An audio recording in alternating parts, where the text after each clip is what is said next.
네, 언론인 여러분 안녕하십니까? 저희는 더불어민주당과 조국혁신당 법제사법위원회 위원들입니다.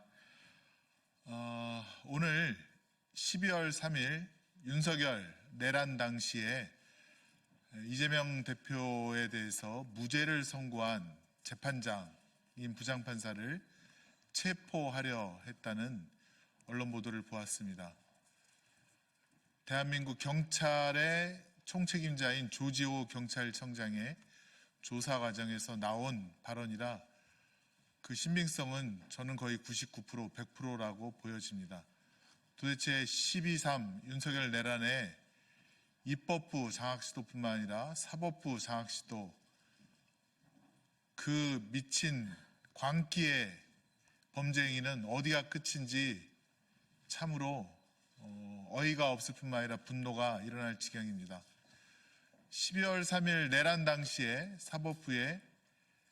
사법부 관계자를 파견하라는 요청이 합동수사본부를 통해서 있었다는 보도도 있었습니다.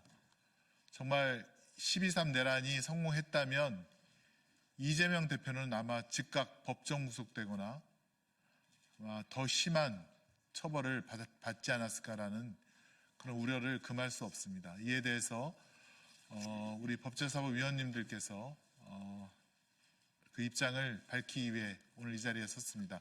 오신 분들 소개해 드리도록 하겠습니다. 박균택 의원님 오셨습니다.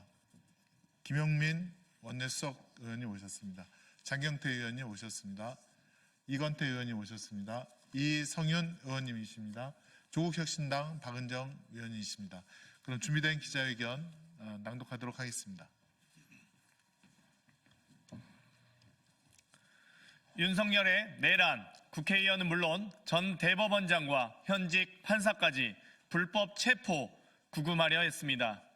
오늘 우리는 법치주의의 근간이자 대한민국 민주주의의 핵심인 사법권 독립에 대한 중대한 도전에 직면하였습니다. 국가수사본부 특별수사단이 조지호 경찰청장을 조사하는 과정에서 12.3 내란 당시 여인영 방첩사령관으로부터 전임 대법원장, 전임 대법관 및 중앙선거관리위원장에 더해 현직 부장판사의 위치까지 추적해달라고 요청했다고 합니다. 여인영 방첩사령관은 이 부장판사에 대해 이재명 더불어민주당 대표의 위증교사 혐의 무죄를 선고한 부장판사라고 답변했다는 보도가 있었습니다. 전임 대법원장과 전임 대법관 및 중앙선관위원장은 물론 이재명 대표의 위증교사 사건에서 무죄를 선고한 현직 부장판사마저 체포하려 했다는 사건은 그 자체로 법치국가의 기본 원칙을 무너뜨리는 중대 사안입니다. 입법부를 유린한 것은 물론 사법부마저 유린하려 했던 것입니다. 입법, 사법, 행정까지 모두 장악하려 했던 윤석열의 간악한 계획이 이루어졌다면 조선시대의 왕정보다 더 후퇴한 나라가 됐을 것입니다. 윤석열이 한시도 그 자리에 있으면 안 되는 이유가 더욱 명확해졌습니다.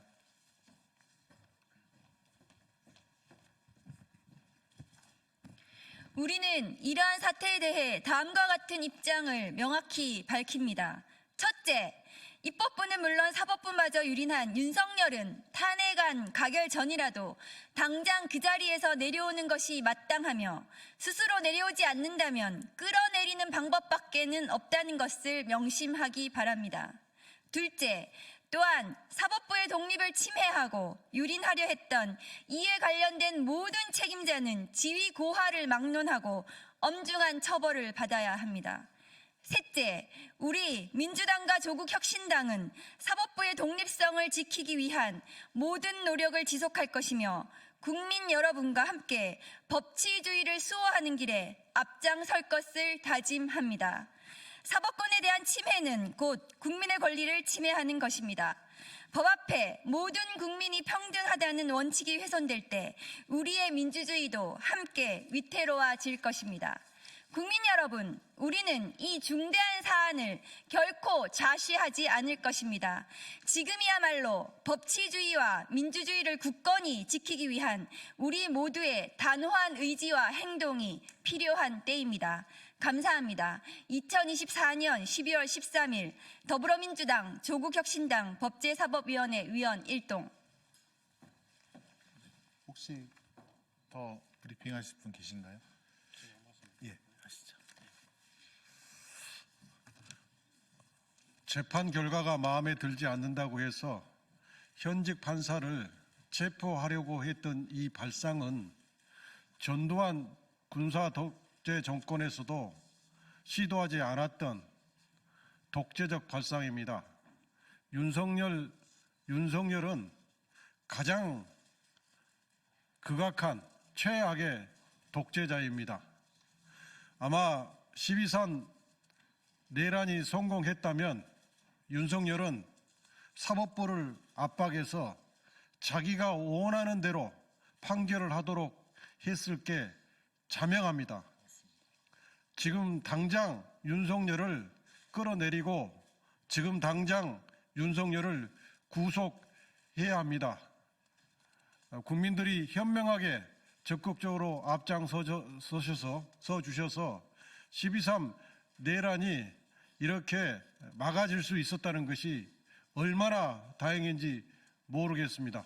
이상입니다. 예, 네, 윤석열 씨가 검찰총장이던 시절에 판사 사찰을 했습니다. 자기들이 원하는 판결을 이끌어내기 위해서 사찰까지 했던 범죄를 저질렀던 사람이 대통령이 되고 나니까 계엄령을 발포하고 판사를 마구잡이로 끌어들여서 체포하려고 했습니다. 잘 아시는 것처럼 계엄령은 영장 없이 사람을 체포할 수 있습니다. 그러니 자기 마음대로 체포하겠다, 공포 정치를 하겠다라는 것이었죠. 그것이 간신히 막아져서 지금 이 상황까지 오게 된 것인데, 지금 이렇게 대한민국이 그나마 안전하게 된 것인데요. 이 윤석열에 미친 광기를 하루빨리 끝내야 됩니다. 윤석열은 민주주의의 적입니다. 우리는 민주주의의 적에 대해서 관용을 베풀지 않고 가장 강력한 처벌을 할 것입니다. 이상입니다. 윤석열 씨가 30년 이상 대한민국 사법체계에서 종사하면서 밥을 먹고 산 사람인데 이러한 발상을 했다는 것 자체가 정말 경악을 금치 않을 수 없습니다. 이런 불법적인 생각을 한 사람이 수사했던 모든 기소된 사건들은 다시 한번 모두 다 재검토할 필요가 있다라고 저는 느껴집니다.